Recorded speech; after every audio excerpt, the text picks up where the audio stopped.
Taste the Daily.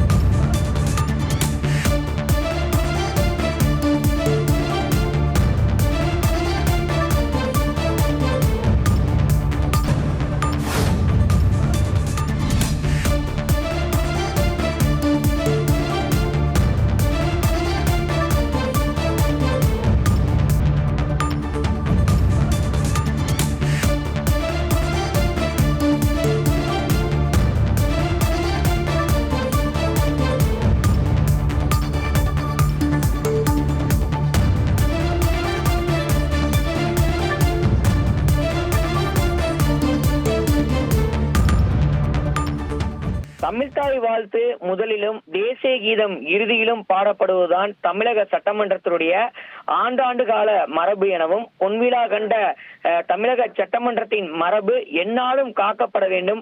ஒன்றிய அரசால் நியமிக்கப்படக்கூடிய ஆளுநர் யாராக இருந்தாலும் தமிழக சட்டமன்ற மரபை காக்கும் நடவடிக்கைகளே பின்பற்ற வேண்டும் என்பது என்னுடைய கருத்து என தமிழக வெற்றி கழகத்தினுடைய தலைவர் விஜய் அவர்கள் சமூக வலைதளங்கள்ல கருத்தை பதிவு செய்திருக்கிறார்.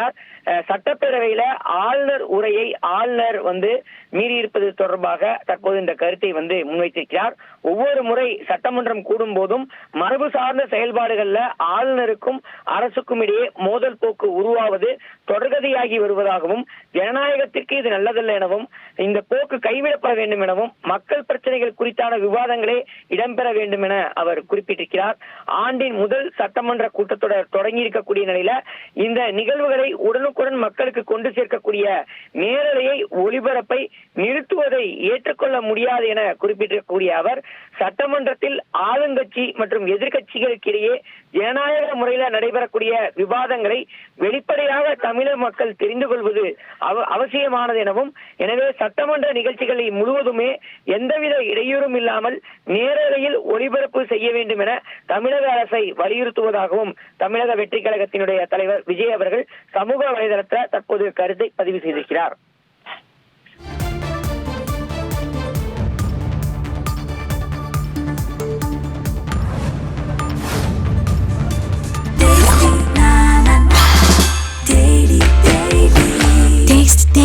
Taste the Daily.